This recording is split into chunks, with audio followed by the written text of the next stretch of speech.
What are we doing here at the Riveter? Doing our workout actually. Going to the dirt jumps to get a workout in. Gonna do the pump track workout that I normally do, but loop the big jump line. So it's cool because it's like raining today and it's indoor. So That's a nice purse that you have.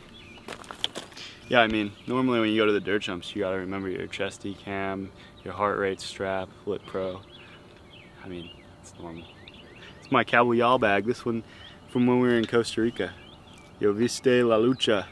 It's made from the plants that were on that downhill track. They gave it to us as a gift. Very helpful for carrying things around, you know. Normally bags are. So what's your workout today? So do 6 1-minute all-out pump track efforts. So we're gonna run the dirt jump line here and loop it. And yeah, see if we can get a heart rate around 175, which was what Colin told me. So Is this going to be a hard workout for you? it doesn't feel as hard as it is because it's fun, but like sprinting uphill hopefully is going to be like the same heart rate. It's just this one has more, like if I could be better at staying low over jumps or carrying speed in a downhill race now, like how many pedal strokes, watch the race back, like there's not many pedal strokes in a downhill World Cup. It's more carrying, like the bottom of Fort William was known to be like the motorway, or Leogang, the motorway. But if you could stay low and pump those jumps, you can get a lot more time in the end than being able to sprint hard. So that's the idea here is, yeah, get the heart rate to rev out and also work on some skill that's more usable for racing downhill. Is it good to be able to practice riding at a high heart rate? I think so. I mean, anybody can ride for 30 seconds fast, but being able to get used to being at that heart rate, and a lot of times it's like mental too. Like when you get to the point where you're like going as hard as you can and it hits you, you tend to want to back off. But if you can get used to riding that way, I think that's like a lot of motocross guys too. Like they just get used to riding in that state and they're good at riding that way. So if you don't train hard, it's probably going to shock you when you get there in your race. We'll get to it. How did you feel? Good for the first 3 laps. I mean, it's short. Do anything for a minute as fast as you can. Dude, that's bad. That's hard. He's a savage. He is a savage. I'm dead. I think I'm gonna puke. I think I saw 175. How many of them? 12. Oh! Going for 4-lap timed race? Yeah. You get some lap times. You got the pit board? Yep, we got the pit Let me board. know when we're halfway. Alright.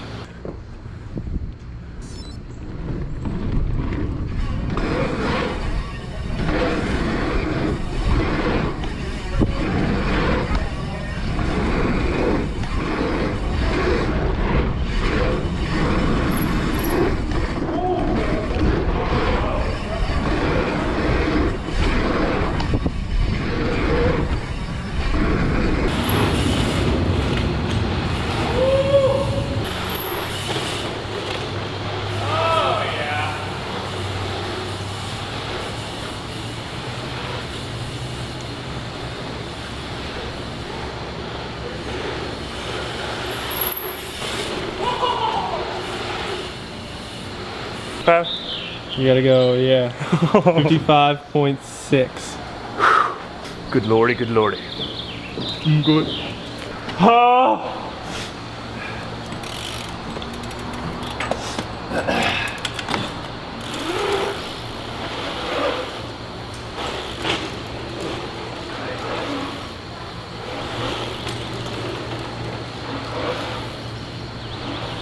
Yes, Rick.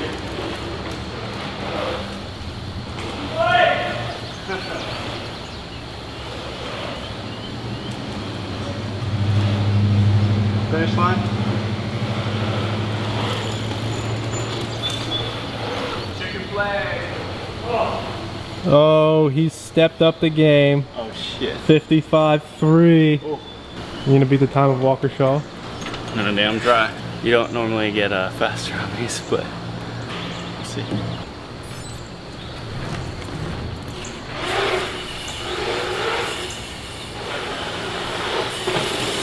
Oh my God. Oh! He's done it! A 54! Tell us about the information you just found out. So I guess we're supposed to do 2 sets. We're supposed to do 1. Damn it. Colin's really got you good here, huh? Yeah, I shouldn't have ever checked. They were definitely harder when I was racing Walker.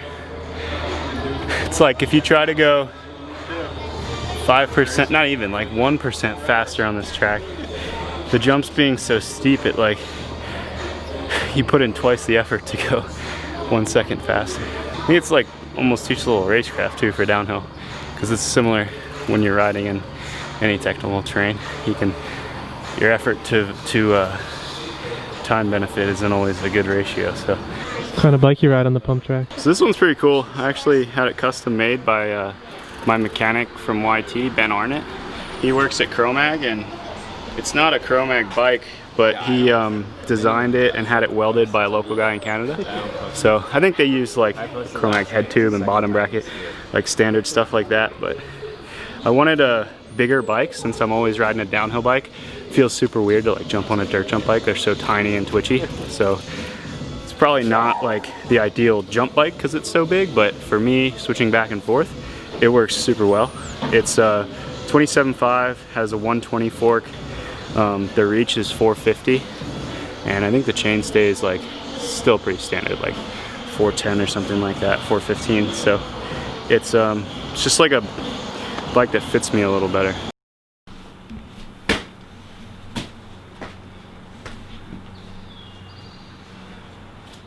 What do we got Nico doing here for training?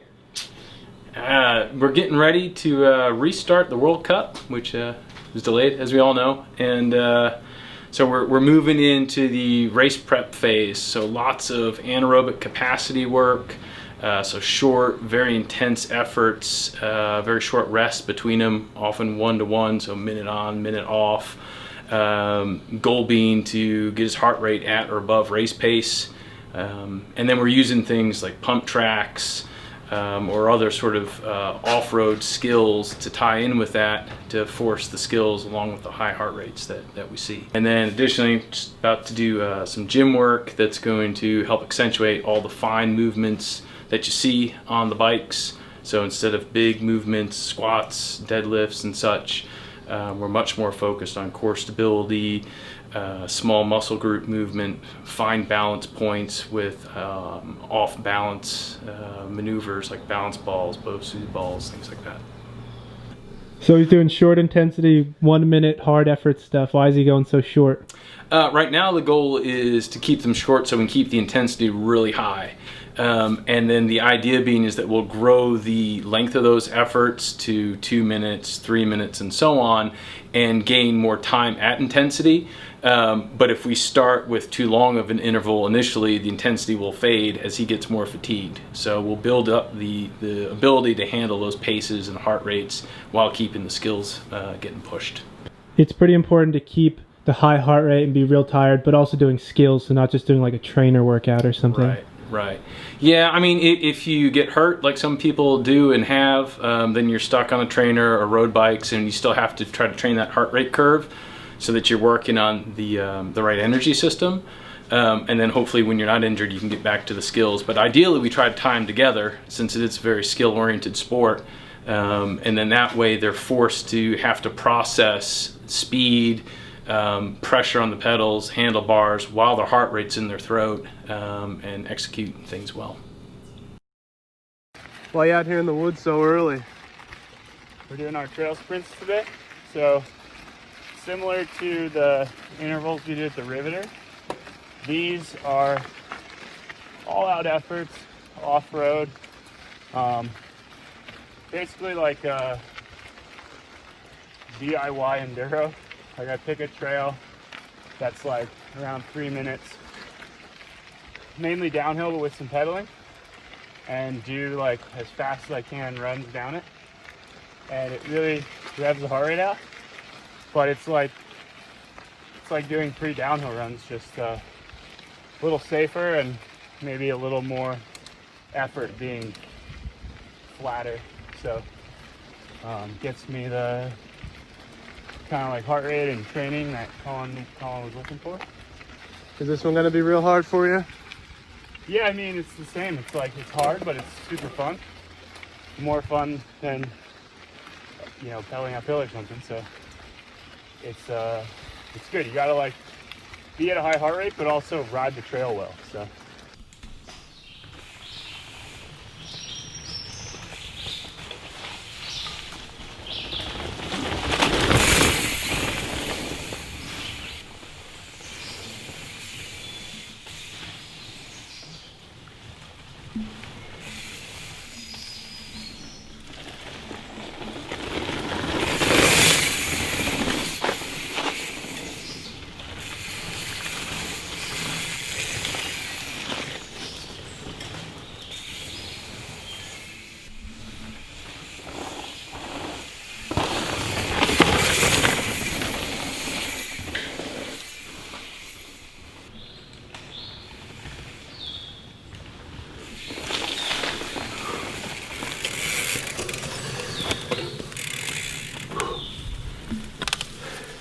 Trail sprint's done.